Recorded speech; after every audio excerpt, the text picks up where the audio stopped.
नमस्कार मित्रों, संवाद डिजिटल में आप सभी का स्वागत है। मैं हूं पंकज। आज हम लोग बात करने के लिए जा रहे हैं गाजा और इजराइल के मध्य में जो युद्ध चल रहे थे, हमास के मध्य में जो युद्ध चल रहे थे, उसको फिलहाल उस पर समझौता करके उसको कुछ समय के लिए स्थगित कर दिया गया है।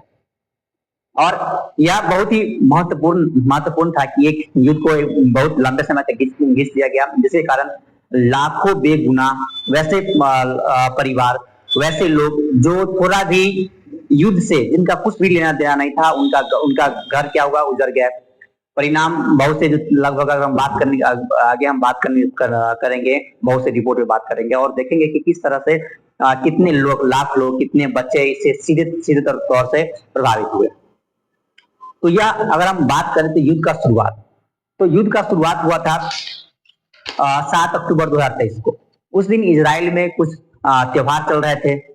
उसी त्योहार के दौरान हमास के लड़ाकों के द्वारा इजराइल के जो अंदरूनी भाग है उस पर हमला करके, या जो उसके जो बीचेज वाले एरिया है वहां पे हमला करके उसके बहुत से नागरिकों को बंधक बना लिया गया। और लगभग उसी दिन सडन अटैक में लगभग 1200 लोगों को अपने जान से हाथ गंवाना पड़ा। इसके जवाबी कार्रवाई में इजराइल ने जवाबी कार्रवाई किया और जो फिलिस्तीन है जिसको कंट्रोल करता है हमास, उसको लगभग तहस नहस कर दिया। वहां पे उस शहर में जहां पे फिलिस्तीन है, उसके गांव शहर पूरे मलबा में तब्दील हो चुके हैं। तो आज हम लोग बात करने के लिए जा रहे हैं कि इस युद्ध में किस तरह से डेवलपमेंट हुए और किस तरह से इसकी जो कुछ प्रमुख घटना है उसको लेकर हम लोग बात करेंगे। जैसा कि हम लोग बात कर चुके हैं कि 7 अक्टूबर 2023 को इस युद्ध का शुरुआत हुआ था और इसी दौरान युद्ध का शुरुआती कारण यह था कि जो हमास के लड़ाके हैं वो एंट्री कर गए गाजा में, इजराइल के अंदरूनी भाग में, और वहां के बहुत से नागरिकों को अंधाधुंध फायरिंग किया गया और बहुत से नागरिकों को वहां से बंधक बना लिया गया, जिस दौरान लगभग 1200 लोगों को एट अ टाइम मार डाला गया और 250 लोगों को बंधक बना लिया गया उसी समय। फिर उसके बाद 13 अक्टूबर का दिन आता है। 13 अक्टूबर के दिन क्या करता है, इजराइल ऑर्डर देता है, जितने भी गाजा के निवासी हैं जो गाजा सिटी में रह रहे थे, उसको इजराइल ऑर्डर देता है कि आप सभी के लिए बेहतर होगा कि आप जो है दक्षिण की ओर शिफ्ट कीजिए। आप नॉर्दर्न बॉर्डर पे या इजराइल के सामने जो इजराइल के साथ जो बॉर्डर जो सीमा साझा करता है, आप वहां पे नहीं रहेंगे। और उन लोगों को मजबूरन इजराइल के ऑर्डर के कारण उन लोगों को मिस्र की ओर जाना पड़ा। बहुत से लोग मिस्र जाना चाहते थे क्योंकि वो वहां पे युद्ध नहीं हो रहा था, तो लेकिन मिस्र अपने देश में जो हमास के लोग थे या फिलिस्तीन के लोग थे, उसको लेने से मना कर दिया।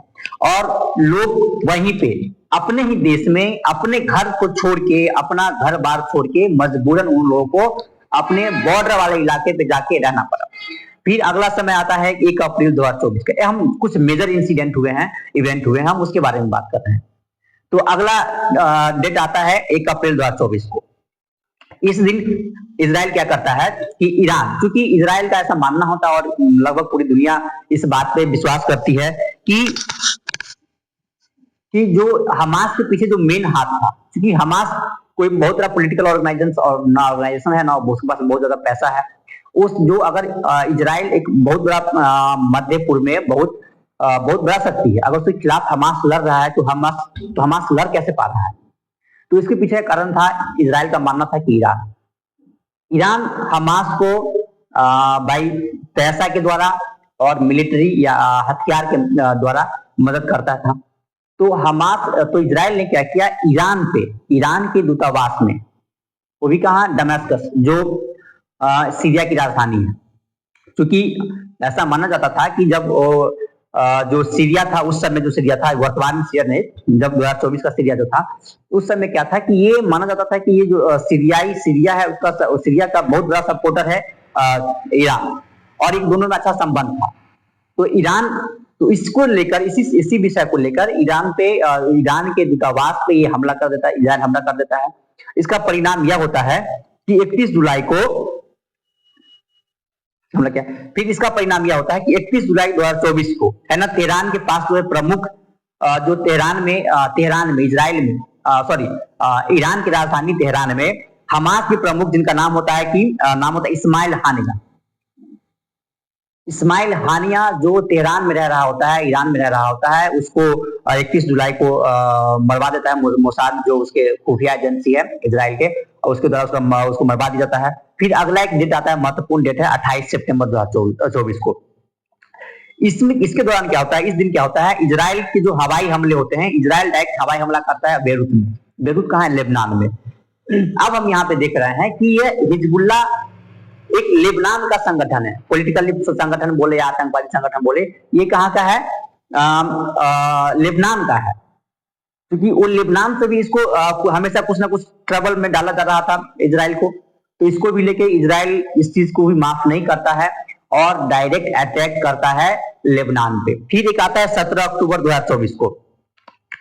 इस दिन क्या करता है इजरायली सेना एक हमास का नेता होता है याह्या सिनवार, उसका हत्या कर देता है। और जब इसका हत्या करता है तो इसका वीडियो पूरे इंटरनेट पे फ्लड करने लगता है, और इसका वीडियो, मेरा मतलब है इसका वीडियो को यूट्यूब पे या जितने भी सोशल मीडिया होता है उस पर डाला जाता है। इजराइल दिखाना चाहता है कि आप कहीं भी हो, हम आपको मारेंगे अगर आप हमारे खिलाफ जाएंगे। लेकिन यह बैकफायर कर जाता है इजराइल के खिलाफ। कैसे बैकफायर करने का कारण है कि जब वो मर रहा होता है याह्या सिनवार, तो वो दिखाता है कि आप हमें मार सकते हैं, लेकिन आप मेरे शरीर को मार सकते हैं और मेरे हिम्मत को नहीं मार सकते हैं। और वो एक अच्छा सा उस समय एक वीडियो वायरल हुआ था कि वो अच्छा सा पोज में होता है और मरते हुए भी वो क्या करता है, हेलीकॉप्टर पे फायरिंग करता है, ऐसा वीडियो था। तो ये चीज इजराइल को बैकफायर कर गया था।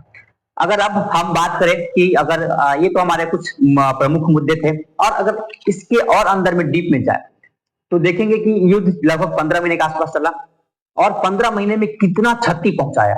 अगर हम क्षति पे बात करेंगे तो अगर इस पे बात करते हैं, क्षति पे बात करते हैं, तो युद्ध कितना दिन चला? 15 महीने, जैसा कि हम लोग बात कर चुके हैं। इस दौरान कुछ रिपोर्ट को माने तो 46,000 फिलिस्तीनी नागरिक मारे गए, 46,000 फिलिस्तीनी नागरिक मारे गए, और 1,10,000 से ज्यादा लोग विस्थापित हो गए, सॉरी घायल हो गए।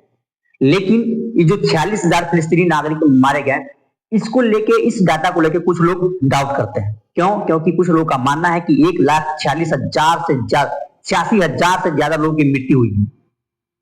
कुछ अन्य लोगों का जो अन्य रिपोर्ट करता है, जो उस क्षेत्र में रहते हैं, जो वहां के वास्तविकता से परिचित है, उनका मानना है कि एक सिर्फ 46,000 नहीं मरे हैं, 1,86,000 से ज्यादा लोग मरे हैं। और 23 लाख की आबादी में, अगर हम बात करें गाजा की आबादी, तो मात्र 23 लाख थी। 23 लाख में से 19 लाख लोगों को फोर्सफुली अपने घर को छोड़ना पड़ा। यह एक युद्ध का परिणाम है। ये युद्ध, जब युद्ध हो रहा था तो ये 23 लाख लोग युद्ध नहीं चाह रहे थे। युद्ध कौन चाह रहे थे? हमास चाह रहे थे। क्या ये हमास 23 लाख लोगों का प्रतिनिधित्व करता है?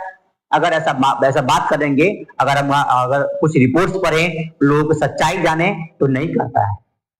लेकिन हमास ने अपने लोभ, लालच, सत्ता के लिए, अपने एजेंडे के लिए इस 23 लाख लोगों पे कहर बरपा दिया। सिर्फ इतना ही नहीं, 23 लाख में से 19 लाख लोगों को फोर्सफुली अपने घर से छोड़ जाना पड़ा। इस दौरान 30,000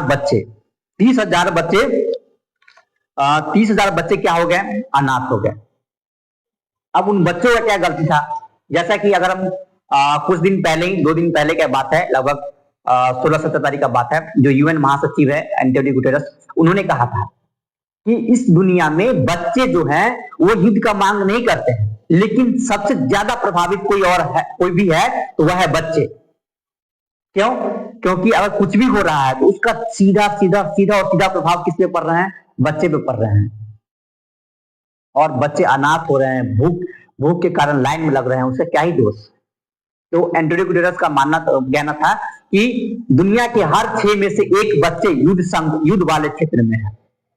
युद्ध सिर्फ यही नहीं हो रहा है, गाजा हमास वाला ही, गाजा इजराइल वाला युद्ध ही नहीं है, हमास इजराइल वाला युद्ध ही नहीं है, युद्ध दुनिया के अन्य भाग में भी चल रहा है। जैसे कि रूस यूक्रेन में चल रहा है। बच्चे पे क्रूरता या बच्चे को किडनैप करने के लिए पुतिन पे भी उंगलियां उठा, और पुतिन को इसके लिए क्रिमिनल कोर्ट में भी घसीटा गया था। तो ये कुछ डाटा रहा है हमारे पास। अगर अब हम बात करें कि 23 लाख लोग था वहां पे, तो 23 लाख में 19 लाख लोगों को फोर्सफुली क्या क्या करना पड़ा कि उनको अपना घर छोड़ना पड़ा। इसमें से अगर आप बात करें तो 23 लाख में से 20 लाख लोगों को गंभीर खाद्य संकट मतलब खाने वाली समस्या का सामना करना पड़ा। इसमें से कितने 20 लाख लोगों को फोर्सफुली युद्ध के कारण 20 लाख लोगों को खाद्य संकट का सामना करना पड़ा। अगर अब बात आ रहा है कि इसमें 33 अभी जो पहले चरण में समझौते के पहले चरण में 33 कैदी को या जो हमास ने 33 इजरायली बंधक को रिलीज करेंगे। और ये जो पहला समझौता है, ये समझौता है 3 चरण में चलेंगे। पहला समझौता है जो पहला होगा 42 दिन का चरण होगा, पहला जो स्टेज होगा 42 दिन का होगा। इसमें जो हमास है एक इजरायली नागरिक के लिए 30 फलस्तीनी या हमास के लड़ाकों का डिमांड किया गया है और इजराइल इसके लिए एग्री हुआ है। मतलब एक अगर इजरायली नागरिक छोड़ा जा रहा है तो उसके बदले 30 फलस्तीनी नागरिक को छोड़ना पड़ेगा इजराइल। दूसरा 50 कैदी सिर्फ और सिर्फ एक महिला सैनिक के लिए डील हुआ है।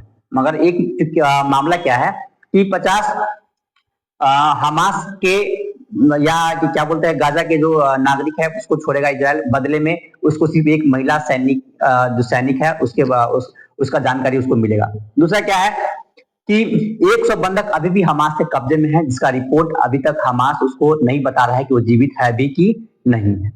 तो यह रहा युद्ध और युद्ध से होने वाले नुकसान।